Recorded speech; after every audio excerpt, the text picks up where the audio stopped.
പശ്ചിമ ബംഗാളിലെ തെരഞ്ഞെടുപ്പ് രംഗത്ത് ഒരു വനിത, വലിയ താരപരിവേഷമൊന്നുമില്ലാത്ത ഒരു സ്ത്രീ സ്ഥാനാർത്ഥി, BJPയുടെ സ്ഥാനാർത്ഥിയാണ്.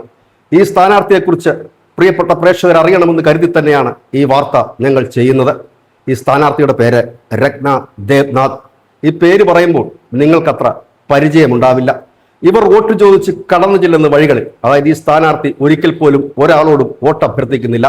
ഇവർ കടന്നു പോകുന്ന വഴികളിൽ ഇരുവശവും തടിച്ചു കൂടുന്ന അമ്മമാരും കുട്ടികളും പ്രായമുള്ളവരും അടക്കമുള്ള സ്ത്രീകൾ കണ്ണീർ വാർക്കുകയാണ്.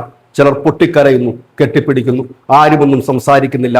എന്തുകൊണ്ട് ഇത് സംഭവിക്കുന്നു എന്ന് ചോദിച്ചാൽ, 2 വർഷം മുമ്പ് ആർജേക്കർ ആശുപത്രിയിൽ ഒരു പോലീസുകാരുടെ ക്രൂരമായ പീഡനത്തിനിരയായി കൊല്ലപ്പെട്ട ജൂനിയർ ഡോക്ടറുടെ അമ്മയാണ് ഈ രത്ന ദേബ്നാഥ്.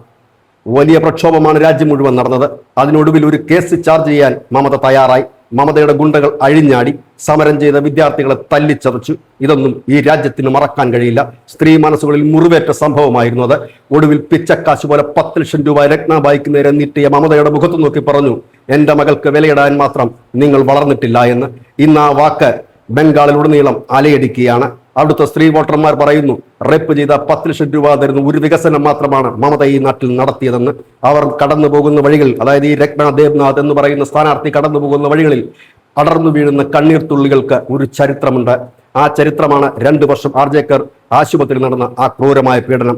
ഇന്ന് അവർ കരുതിയിരിക്കുന്നു, അവർ ഉറച്ച തീരുമാനത്തിലേക്ക് എത്തിയിരിക്കുന്നു. ഈ കണ്ണീർ നാളെ വിജയപുഷ്പങ്ങളായി തന്നെ വിരിയും എന്നവർക്ക് ഉറപ്പുണ്ട്. നോർത്ത് 24 പർഗാനയിലെ പാനിപാട്ടി എന്ന് പറയുന്ന മണ്ഡലത്തിലാണ് ഇവർ മത്സരിക്കുന്നത്. ഒരാഗ്രഹം മാത്രമാണ് വ്യക്തിപരമായി എനിക്കുള്ളത്. ഈ പശ്ചിമ ബംഗാൾ തിരഞ്ഞെടുപ്പിൽ ഏത് സ്ഥാനാർത്ഥി ജയിച്ചാലും തോറ്റാലും ഞാനത് വിഷയമാക്കുന്നില്ല. പക്ഷേ മനസ്സുകൊണ്ട് ആഗ്രഹിക്കുന്നു രത്ന ദേബ്നാഥ് ജയിക്കണമെന്ന്. കാരണം ഈ രാജ്യത്തെ ജനകോടികളുടെ വലിയ ആഗ്രഹവും ഇത് തന്നെയായിരിക്കും. അതിനുവേണ്ടി പ്രാർത്ഥിക്കുന്നു. News desk news India Malayalam.